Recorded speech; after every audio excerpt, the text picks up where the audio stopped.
Lepo pozdravljeni še v mojem imenu.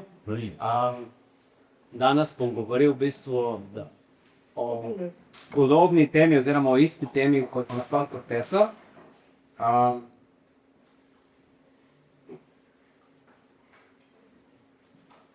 Ampak preden karkoli povem, moram pa vseeno par stvari reči, ne. Prvo kot prvo, kar bom danes govoril, je moje osebno mnenje in ni mnenje ne krvnih bratov oziroma stališče, še manj pa kinetologov, ne. Obenem bom tudi rekel, da to, kar bom povedal, to ne pomeni, da zdaj Uroš zdravi hemofilijo s pomočjo misli, se je nekaj širilo, ne. Uroš še zmeraj uporablja zdravila, ne, tako da jaz bom samo poskušal podati eno drugačno perspektivo na vse skupaj. Zdaj, kdo je bolnik, ne? Mi na bolnika gledamo, predvidevamo vsi kot na nekoga, ki pač boleha za neko boleznijo, ne. Prejšnji teden, ko sem razmišljal, kaj če sploh mogel povedati na to temo, ne, sem glih bil na eno školjčico son in me je zadela ena zanimiva ideja. Kakšen dan pred tem sem gledal video od enega hekerja in ta heker je pravil, kako v bistvu lahko v neki računalniški čip, se pravi, to je, bom rekel, neki računalniček, v katerem se izvaja neki program, ti lahko noter zastopaš samo, če najdeš njegovo ranljivost, ne. In ko najdeš ranljivost, lahko vstopiš noter v čip in ugotoviš, kaj se na njem izvaja, ne. Če ne, ti je skrivnost. In potem mi je dalo tako malo zamisliti, čakaj, ne. Kaj pa, če je v bistvu bolezen enaka ranljivosti, ne? Se pravi, naša bolezen nam v bistvu, ali pa bila katera bolezen, nam omogoča vpogled, kaj se dogaja v našem telesu, ne. Se pravi, bolnik je nekdo, ki ima ranljivost, ki mu omogoča vpogled v to, kaj se v resnici dogaja v ozadju, ne.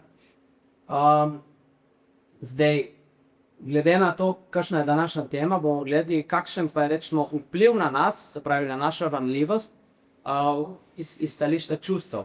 Seveda pa vplivajo na to ranljivost, na naše zdravje, vplivajo tudi okolje, hrana, voda, kemija, se pravi čistila, ki jih uporabimo, tudi majica, konec koncev, barvilo, ki je v majici, ne. Vplivajo tudi ljudje, s katerimi se družimo, ne, pa celotno okolje, ne.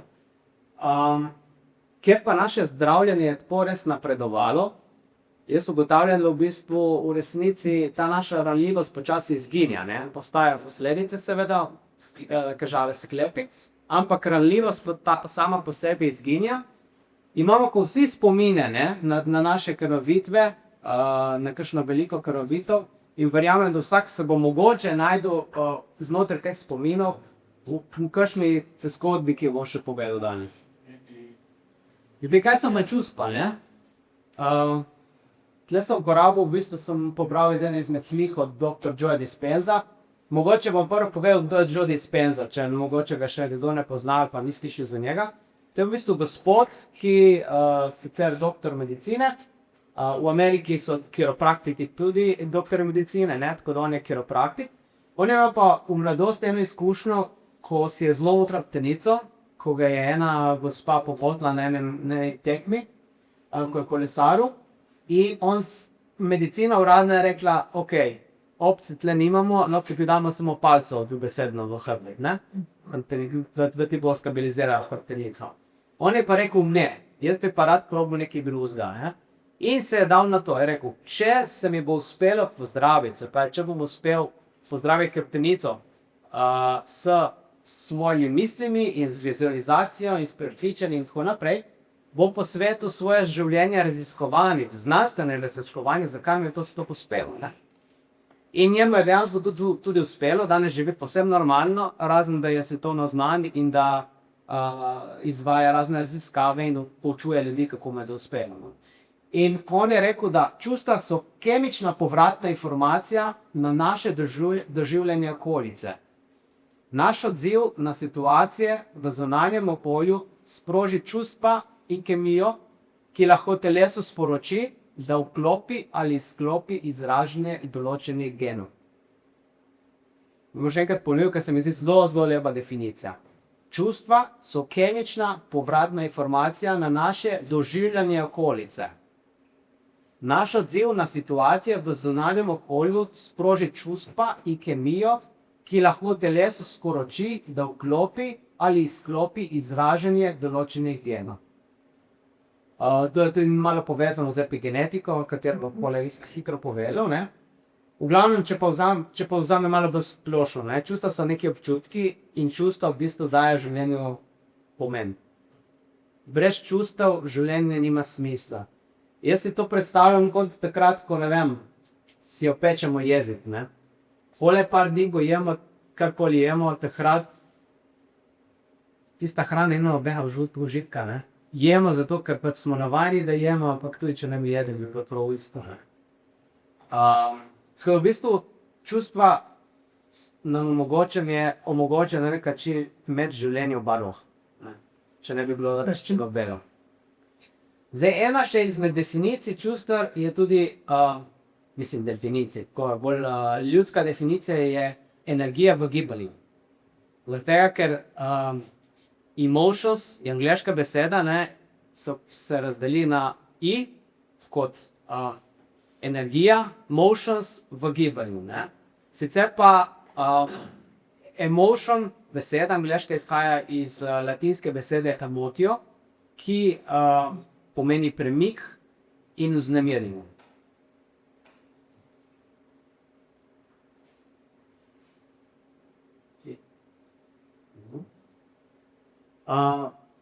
Čustva pa drugače imajo zelo velik vpliv na naš živčni sistem, in sicer na parasimpatični in simpatični del živčnega sistema, se pravi del živčnega sistema, ki pospešuje procese v telesu, in del živčnega sistema, ki jih zavira, ne. Zdaj, v molekularni biologiji imajo vedo epigenetiko, ki v bistvu preučuje, kako vplivi okolja, se pravi tudi čustva, ne, vplivajo na izražanje genov, se pravi, katere proteine potem geni sploh delajo, ne. Vemo pa iz mnogih študij zdaj že, da čustva lahko napovejo neke zdravstvene težave, ne. Se pravi, če dolgoročno doživljamo neke občutke, govorimo o tistih predvsem negativnih čustvih, je to indikator, da bo prišlo prej slej do zdravstvenih težav. Toda v bistvu čustva imajo izredno moč, ne.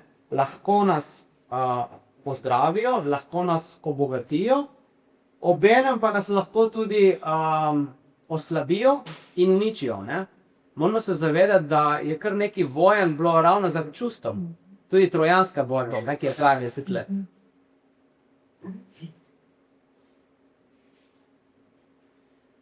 No, in še iz naše perspektive, ne, zdaj smo govorili zelo na splošno, kaj pa čustva in motnje starovanja krvi.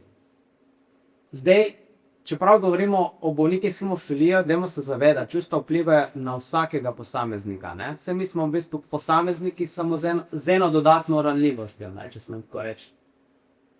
In ker je naša ranljivost naklonjenost k prebarvitvam, to pomeni, da v bistvu čustva bi lahko vplivala tako na spontane krvavitve, kot tiste, ki se zgodijo po poškodbah, ne.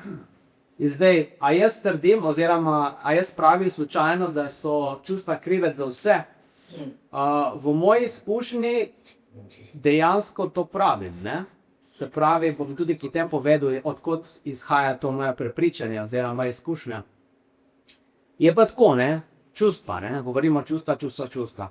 Kot je bilo na začetku povedano, čustva so zgolj odziv na okolico, se pravi, čustva so odziv na naše razmišljanje in v bistvu na odločitve, ki jih sprejemamo, ne. Tako da zdaj se tule počasi povezujem, ne, zdaj čustva niso neka abstraktna stvar, čustva je, kako mi ustvari večinoma naše razmišljanje, naša prepričanja, naše odločitve, ne. In kaj je problem, ne, zdaj, ne me narobe razumeti. Čustva so izredno pomembna, narejeni smo, da doživljamo celoten spekter čustev. Problem nastane, ko v bistvu vztrajamo v določenih čustvih. Govorim spet o teh negativnih predvsem. Tako da, zdaj bom začel prvo z eno mojo zgodbo iz mladosti, ne. In bom povedal o eni krvavitvi, ki je pri meni spremenila vse, ne. Seveda takrat tega nisem vedel. To vem danes, ko gledam z drugimi očmi na celotno situacijo in vidim povezave. Takrat pač nisem vedel. In to se je zgodilo tudi, ko sem bil tu star, rekel 90 let, se ne spomnim počne. A je kdo hodil v glasbeno šolo, da? Ti? Super. Kje si igral? Ti tamo, pogledaj, Sem malče. Iči. No, jaz sem bil tudi vpisan v glasbeno šolo, ker sem si želel igrati harmoniko, ampak jaz sem si želel igrati frajdonaco, ne. V glasbeni šoli so poučili samo klavirsko. To ni bilo še najhujše, hujše je bilo to, da mi smo doma večinoma poslušali narodno zabavno glasbo, ker tata je pol Štajerca, ne.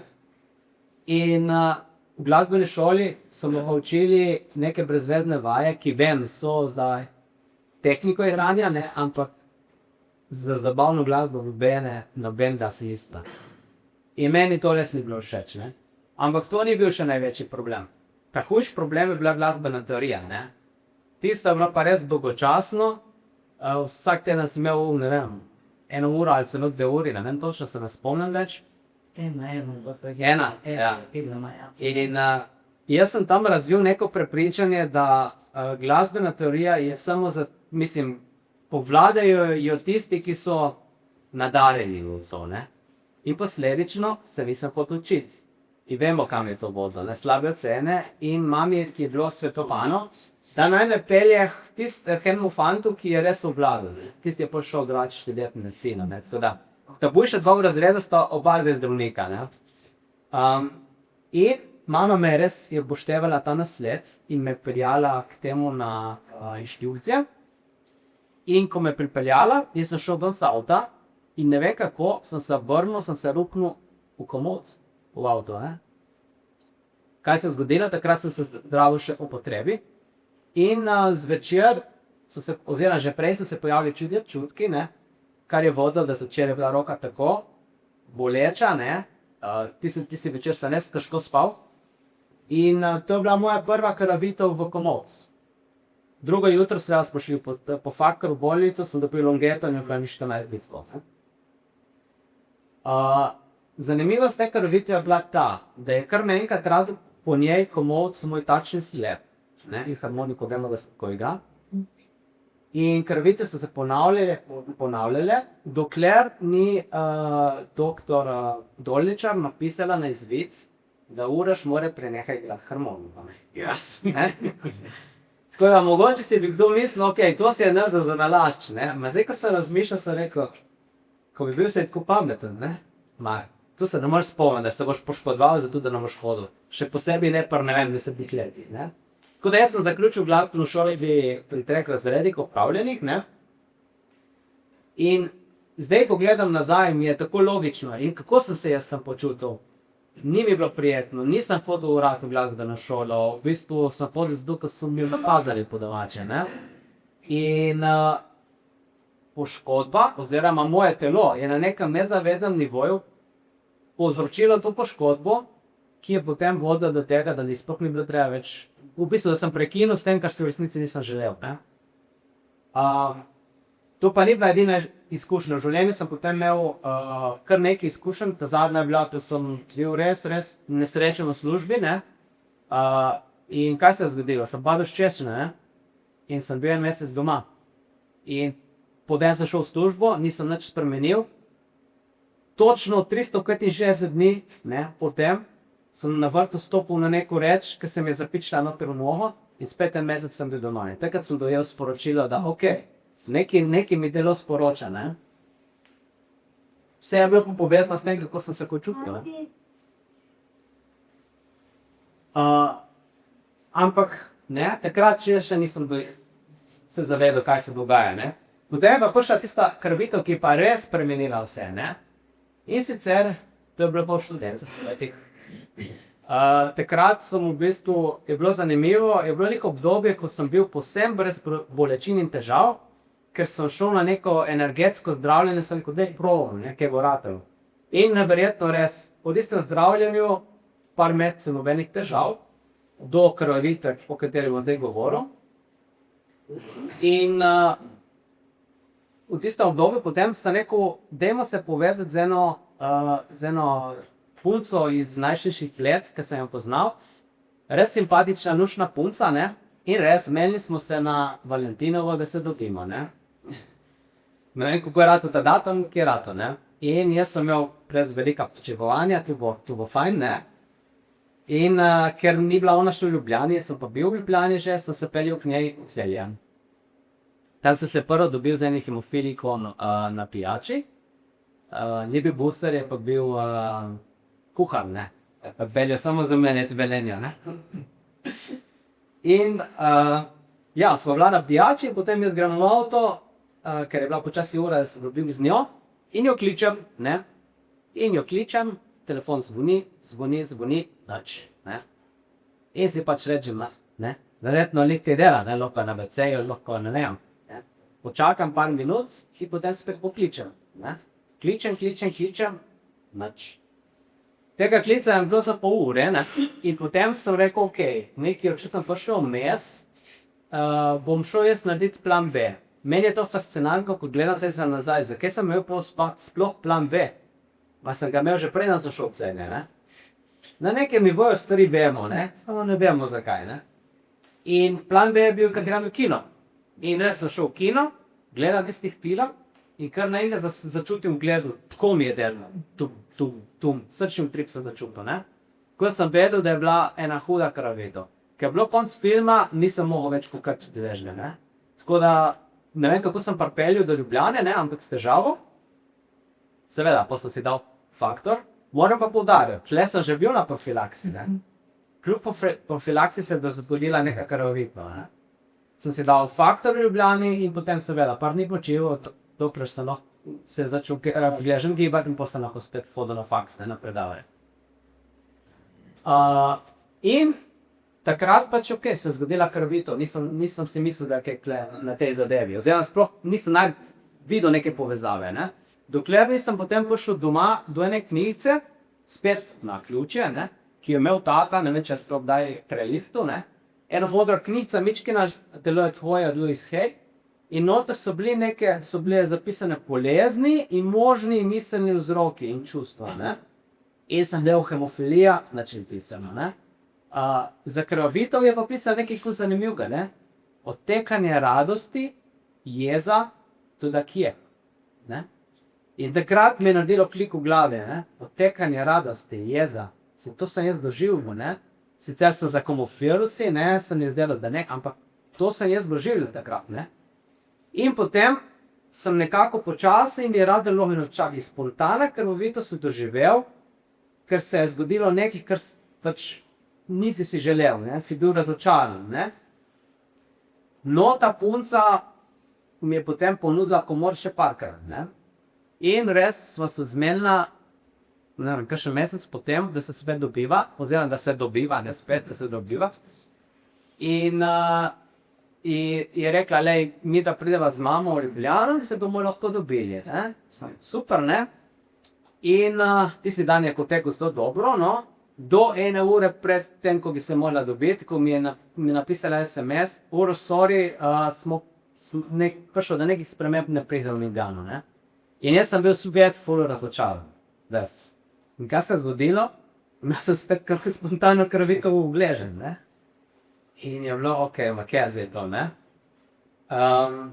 No, potem je bilo pa tretje poskušanje srečanja, ne. Takrat je pa res dobro kazalo, sem bil že na poti v center, na stopnicah iz Tivolija proti podvozu pod Tivolsko cesto, ne. Takrat me je pa poklicala in se ne zabavam, ampak to mi je povedala, rekla, ti uro živo, sorry, ne boš verjel, ampak avtobus je počela guma, ne. Tako da, tle čakamo zdaj na nov avtobus, samo meni ne bo ratalo priti, ne. Ok. Pisal to številko. Ne. V glavnem, v telesu sem čutil tiste občutke, kaj je delalo v meni, ne. Sem rekel, ok, zdaj bom naredil pa nekaj drugače, ne. Prvo delo sem 5 sekund vdih, ne. 5 sekund izdih.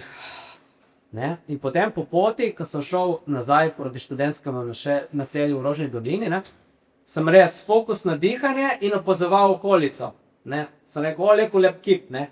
Ful dobra kropca, lepo drevo. Kaj sem delal? preusmeril sem pozornost, ne. In takrat se mi zabira, kar je vedel, ne. Se pravi, v bistvu, namesto da bi razmišljal, no in to zdaj me je spet, ne vem kaj, sem dal fokus drugam in počasi je, to je v bistvu kot hočeš ugasniti ogenj, ampak nalagaš drva na ogenj, ne. Kaj pričakuješ? Ja, želi se, da bi se ugasnil ogenj, da se ne bo, ne. Tako enostavno, samo drva ne daješ bolj več, se bo ugasnil, ne. Ampak do tega moraš priti.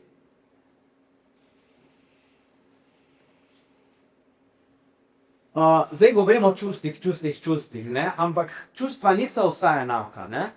So res vsa odzivna okolico. To je en tak seznam čustev, ki ga je v bistvu pripravil oziroma razvil doktor David R. Hawkins. To je bil v bistvu en ameriški, zdaj že pokojni, zelo znan psihiater, ki je v svojem delu veliko uporabil kineziologijo oziroma mišični test. In on je ugotovil, da v bistvu najvišje čustvo je razsvetljenje, ne? Najslabše oziroma najnižje z najmanj energije oziroma, ker nam povzroča največ težav, je pa sram, ne? In če pogledamo, ne, zdaj tisto mejno čustvo je pogum. Pod pogumom on je tudi govoril o teh konceptih moč proti sil, ne. Se pravi, za vsa čustva, ki so nad pogumom, mi imamo moč takrat, ko jih doživljamo, ne. Ko imamo pa pod pogumom, takrat pa ponos in tako naprej, takrat, ko v bistvu delujemo z silo, ne. In ko sem rekel še enkrat, ne, čustva so pomembna, čustva imajo svoj namen, ampak pomembno je, da se zavedamo, da čustva so tukaj, da pridejo in grejo. Mi moramo biti pretočni, ne. Problem je, ko jih v bistvu zadržujemo. In jaz rad rečem, ne se namakati v čustvih, ne. Kaj sem mislil s tem? En tak primer. Ko stopite eno res hladno ledeno vodo, ne, noter vas zapeče noga, ne. In zdaj, če stopite ven, ne bo nobenega problema, ne. Kaj pa mi delamo? Ker moramo se zavedati, naše misli, mi smo zasvojeni, ne, z mnogimi stvarmi, tudi z načinom razmišljanja. Se pravi, če imamo način razmišljanja, kaj se mi je zgodilo, ne, naredimo še en korak, ne. Bogi, jaz, še en korak, ne. In kar naenkrat pridemo do tega, da smo v tej ledeni vodi do grla, ne. In kaj se zgodi v ledeni vodi? Takrat smo v bistvu se podhladimo, ne, in kar naenkrat sami ne bomo zmogli iz te ledene vode, ne. Takrat nam lahko v bistvu edino kakšna pomoč zunanja pomaga, ne. Jaz se sprašujem, zakaj bi delali si to, če v bistvu stopiš lahko noter, občutiš, mrzla voda, ti je všeč to, ne, grem ven, ne. In to je to. In končaš film, ne. Zato v bistvu te čustva, kot so sram, krivda, apatija, žalost, strah, želja, jeza, ponos, ne, sem ponosen, ne. To so čustva, ki v bistvu na dolgi rok, če jih bomo veliko, oziroma če jih bomo doživljali dosti časa, bojo imele velik vpliv na naše zdravje. In zdaj bom pokazal, kako, ne. Pač mi imamo ranljivost, hemofilija, krvavimo in tam lahko vidimo te povezave, ali pa tudi ne. Zavisi od človeka, koliko je človek zaveden, ne. Kako pa vpliva to na vsakega človeka, ne? Lep primer sem videl v bistvu na imunskem sistemu, kako čustva vplivajo na naš imunski sistem. In test je v bistvu kar preprost, zaradi tega, ker je dovolj, da se vzameš vzorce sline in potem vidiš, kaj se dogaja z enim proteinom, ki se imenuje imunoglobumin A, ki je marker za v bistvu ugotoviti jakost imunskega sistema, ne. Zdaj, ena študija, ki sem jaz pobral za to predavanje, je bila narejena leta 1995 na inštitutu HeartMath, kjer sem tudi jaz nekaj študiral. In tam so raziskovali, kako samo 5 minut doživljanja nekega čustva vpliva na naše zdravje. In to je ta graf tukaj.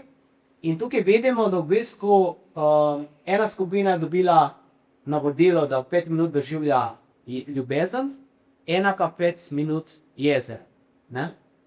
In vidimo, kaj se dogaja.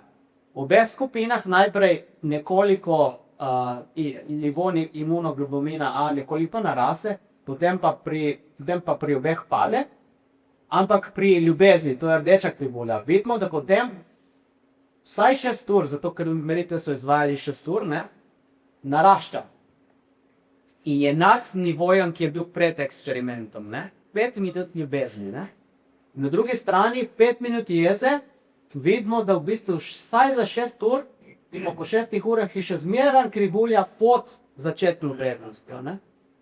In zdaj pomislite, koliko čez dan imate še neke občutke, ob katerih vam je neprijetno, ali pa stres. Ne?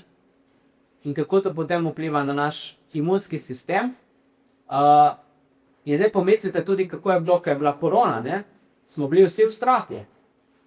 Se pravi, kar naenkrat smo rateli bolj podvrženi raznim okužbam. Ne? Samo zaradi strahu. Ne? Ena druga zanimiva študija bila narejena 2016, to je pa naredil dr. Dispenza, o katerem sem vam prej govoril na enem izmed seminarjev. On je pa je prosil 117 udeležencev, da v bistvu 4 dni si vzamejo 3-krat na dan 9 do 10 minut časa in doživljajo prijetne občutke, kot so ljubezen, hvaležnost, cenjenje, radost, take občutke. In po 4 dneh so jim vzeli vzorce imunoglobulina A, oziroma sline, in so ugotovili nekaj res neverjetnega. Imunoglobulin A je bil za povprečje, se pravi povprečje teh 117 ljudi, eni so imeli še višje, eni so imeli seveda nižje. Povprečje je bilo, da je bil porast tega proteina 49,5%, ne, v povprečju. Po 4 dneh doživljena takih občutkov. In zdaj se tako poraja se vprašanje, ne? A so čustva lahko tudi zdravila? Ne?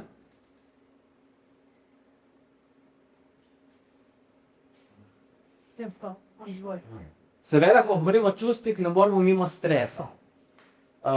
Pri HeartMathu so v bistvu ugotovili, da stres je 60 do 80% primarni vzrok za obisk pri družinskem zdravniku. Ne? Kot je gospa doktor prej omenila, ogromne teh težav, ki jih stres povzroča. Mi pa lahko zdaj vidimo na teh dveh grafih, kaj se dogaja pa z našim srcem. Ne? Zdaj srce je zelo pomembno, ker v bistvu komunicira z našim telesom preko 4 različnih poti. Se pravi, nevrološka, elektromagnetna, biofizična in biokemijska. Se pravi, to so 4 poti, s katerimi srce komunicira. Zdaj, če pogledamo ta prvi rdeč graf, to prikazuje, kako se spreminja srčni ritem. Ne? Jaz preden sem študiral na HeartMathu, nisem vedel, da v bistvu da srce ponavadi ti merijo, ja, ima 60 udaric na minuto. Ne? Ampak to je povprečje.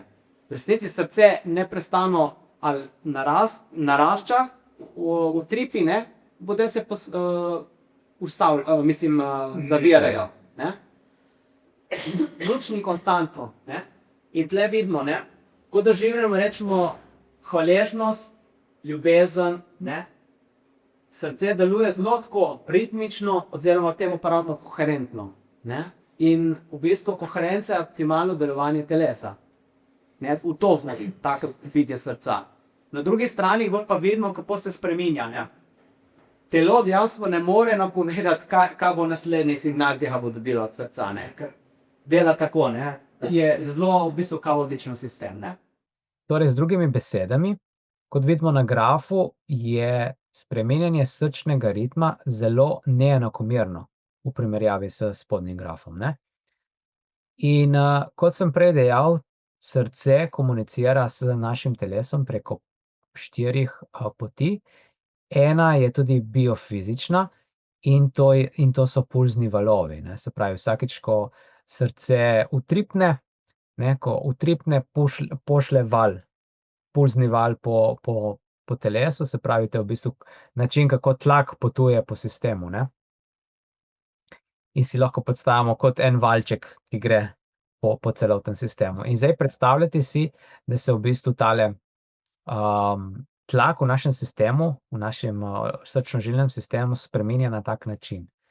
In moja teorija, edina stvar, ki jo bi, bom rekel, zelo iz fizikalnih razlogov si lahko razložil, da bi lahko pri nas povzročila spontano krvavitev v sklepu, kjer imaš že neko poškodbo oziroma si imel že prej krvavitve, bi bil morda ta vidik, ne, se pravi pulzni valovi, zaradi neenakomernega oziroma nekoherentnega srčnega ritma. Je pa res, da ni bilo nobenih raziskav še v tej smeri in ne vemo niti, kakšen je pa vpliv ostalih, dajmo reči, mehanizmov, s katerimi srce komunicira s telesom, se pravi, nevrološki, biofizični, biokemijski, in elektromagnetni. No, če gremo še naprej, če sedaj povzamem, stres negativno vpliva na naše zdravje, ne glede na to, ali govorimo o zdravju bolnika z motnjo stvarjevanja krvi ali zdravju človeka, ki je popolnoma zdrav. Na dolgi rok stres in negativna čustva puščajo posledice. Kot sem omenil, bolezen jaz sam vidim kot ranljivost. Ranljivost, ki mi omogoča globlji vpogled v to, kaj se dogaja v mojem telesu, in posledično mi daje priložnost, ali pa tudi ne, zavisi od tega, koliko sem pozoren, da vidim, da najdem povezave med tem, kaj doživljam v svojem telesu zaradi odziva na neko stvar v moji okolici, ker, kot smo rekli, čustva so odziv na vplive iz okolice. In vidim povezavo s tem, kaj se dogaja v mojem telesu. Se pravi, kaj se dogaja v mojem telesu, ko sem nesrečen, žalosten, jezen, oziroma na drugi strani, kaj se dogaja v mojem telesu, ko sem zadovoljen, izpolnjen, srečen, ne. Zaradi zdravljenja, ki ga imamo na voljo, in to je na zelo visokem nivoju in se še naprej izboljšuje, pa imamo vedno manj krvavitev, kar pomeni, da je naša ranljivost praktično že skoraj odpravljena, ne, na srečo. To pa pomeni, da nimamo več te, če lahko temu rečem, priložnosti, da vidimo, da dobimo vpogled v tem, kaj se dogaja v našem telesu. Na srečo pa imamo vsi v svojih spominih kakšno krvavitev, ki jo lahko povežemo s tem, kaj se je dogajalo takrat v našem življenju, ne. Krvavitev ali pa tudi konec koncev poškodbo, pa tudi če nima človek hemofilije, če se spomne, kaj se je dogajalo v njegovem življenju, ko si je na primer zlomil nogo, ne. In iz tega potem najdeš lahko še zmeraj kar nekaj povezav med tem, kako smo se takrat počutili in kako se je to odslikalo v našem zdravju, ne. Za konec pa, ja, kaj pa narediti, ne? Okej, zavedaš se, da neko čustvo vpliva na tvoje zdravje, čutiš te občutke, ki se v tvojem telesu kopičijo, kaj pa sedaj, ne? Ena zelo preprosta metoda, kako te stvari sprostiti, kajti ponavljam, s čustvi ni nič narobe, ne smemo jih pa zadrževati. Moramo jim dopustiti, da pridejo in grejo, ne. Se pravi, pridejo, da smo pretočni, pridejo in grejo. Če pa razmišljamo o tej težavi, o tem izzivu, ki ga imamo, takrat pa ne dopustimo čustvom, da grejo, ampak se v bistvu napetost v nas samo narašča in potem pride prej ali slej do težav, ne. In dostikrat, če smo navajeni določenega načina razmišljanja, pride do tega, da se že počasi kronično počutimo tako, ne.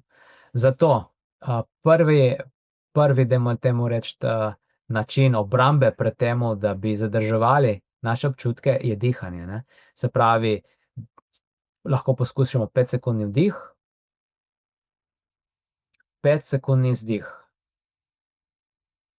Kaj naredimo s tem? S tem samo naredimo, da preusmerimo svojo pozornost, ne, in ne razmišljamo več o tisti temi. Seveda verjetno dihanje ne bo dovolj, potrebno potem tudi vključiti drugačne misli, se pravi, kako sem si jaz pomagal, tako da sem pogledal na okolico, ne, se pravi, dihal sem in obenem sem dal fokus na okolico, se pravi, sem gledal, kako lepa klopca, kako lep, avto, kako super drevo, kako lepi ljudje. Pač nekaj, da prekinemo tisti tok misli, ki je v bistvu bil odziv na nekaj, kar se je zgodilo v zunanjem okolju in ke je potem vplivalo na naša čustva. Potem je pa še ena zelo preprosta, zadeva in to je spanec. Se pravi, če želimo prekiniti neki tok misli, pomaga tudi spanec, ampak pomembno je, da, zjutraj, ko se zbudimo, takoj damo pozornost na nekaj drugega. Se pravi, navada je, da tako ko zaspiš, takoj tudi začneš dan, se pravi, začneš zjutraj, prva misel bo: "Kaj se mi je ono včeraj že zgodilo," ne." In tule moramo biti pač dovolj pozorni in dovolj odločni, da rečemo: danes bo pa lep dan, ne, danes imam pa vse to za narediti in bo fajn," ne. Se pravi, da damo pozornost na nekaj drugega in, začnemo dan na drugačen način. Je pa res, da dostikrat, če nam neka stvar povzroča stres, bomo tudi težko zaspali, to se je treba zavedati. Tule pa spet pride v igro dihanje, in, poskušanje usmerjanja misli, da počasi ta stres, ki se je preko dneva nabral v nas, sprostimo, da rata naš srčni utrip oziroma srčni ritem koherenten, če se spomnite. In to bi bilo to. No, mogoče še zadnja misel, če vam ne uspe takoj, nič zato. Treba se zavedati, da smo se navadili razmišljati na neki način, da smo navajeni početi stvari na neki način. In, zato je po navadi potrebno tudi nekaj časa vztrajati v nekih novih stvareh, zato da se jih navadimo, da se ustvarjajo nove nevronske povezave v možganih in da stare, ker jih ne uporabljamo, razpadejo, ne. Tako da vse, kar je pri vsem tem pomembno, je, da ne obupamo in da se ne obsojamo, ker z obsojanjem kakšno čustvo damo v sebe, ne, ko sem slab, ni mi uspelo, ne, jaz pa to ne zmorem. Ja, kako se bomo počutili, ne, takrat? Verjetno slabo, ne. Tako da to je to, upam, da vam je, en malo drugačen pogled na bolezen in na to, kako čustva vplivajo na naše zdravje, dal, en zanimiv, vpogled v to, kaj lahko sami naredite za svoje zdravje. Najlepša hvala.